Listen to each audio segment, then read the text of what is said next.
In Alberta, a controversial referendum promises to redefine who can fully access the province's public services. But behind the debate over immigration and social benefits lies a central question. Is this vote truly addressing Alberta's financial problems, or is it redirecting attention toward a more convenient target?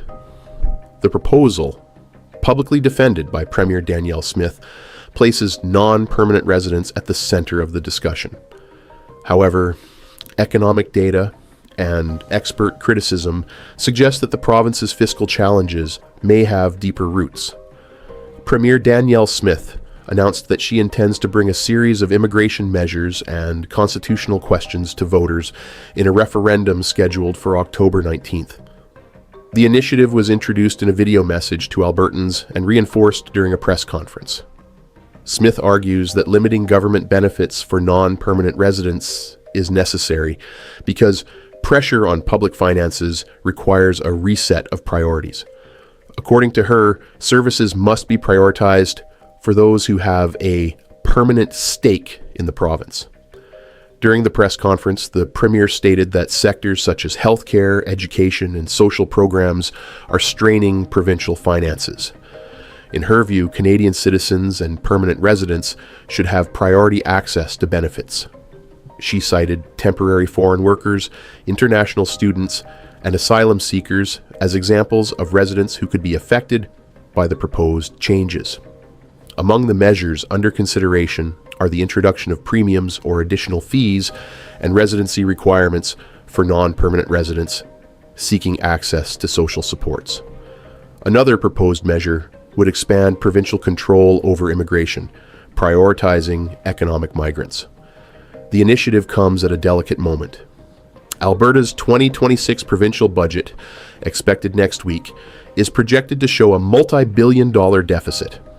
At the same time, Alberta has experienced strong population growth since 2021, roughly 598,000 new residents by 2025, an increase of about 13.5%, the fastest rate in the country during that period. Part of that growth has been driven by immigration, interprovincial migration, and a rise in non-permanent residents. Critics, however, question the government's narrative. Dr. Rachel Talavlikar, medical director of the Calgary Refugee Health Clinic, warned that the proposal could fuel xenophobia by placing blame on immigrants for Alberta's fiscal challenges. According to her, the more significant economic factor is the approximately 30% drop in oil prices, historically a decisive driver of Alberta's finances, rather than the presence of temporary residents. Talavlikar also emphasized that health care for refugee claimants is funded through the federal interim health program, not solely by the province. Education costs, while provincially funded, would likely generate limited savings if access were restricted. For the opposition, the referendum may function as a political distraction amid the presentation of a difficult budget. NDP leaders argue that the measure was not a central issue in the last election campaign and question whether the government has a popular mandate for changes of this magnitude. The debate reveals a structural tension. On one side, the provincial government contends that rapid population growth and rising social costs require new rules and priorities. On the other, experts and opposition figures maintain that the real pressure on Alberta's finances is tied to volatility in the energy market, particularly declining oil prices, rather than primarily to temporary residents.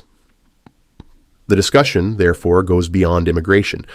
It touches on Alberta's historic dependence on energy revenues, the sustainability of its fiscal model, and the management of economic cycles. If the referendum moves forward, it could reshape key public policies. But it may also deepen social divisions and divert attention from the structural reforms needed to stabilize the province's finances in the long term. And how do you interpret this strategy? Is Premier Danielle Smith's proposal a legitimate solution to protect public services, or does it shift focus away from deeper economic challenges? Share your thoughts in the comments and subscribe for more analysis on Canada's political and economic direction.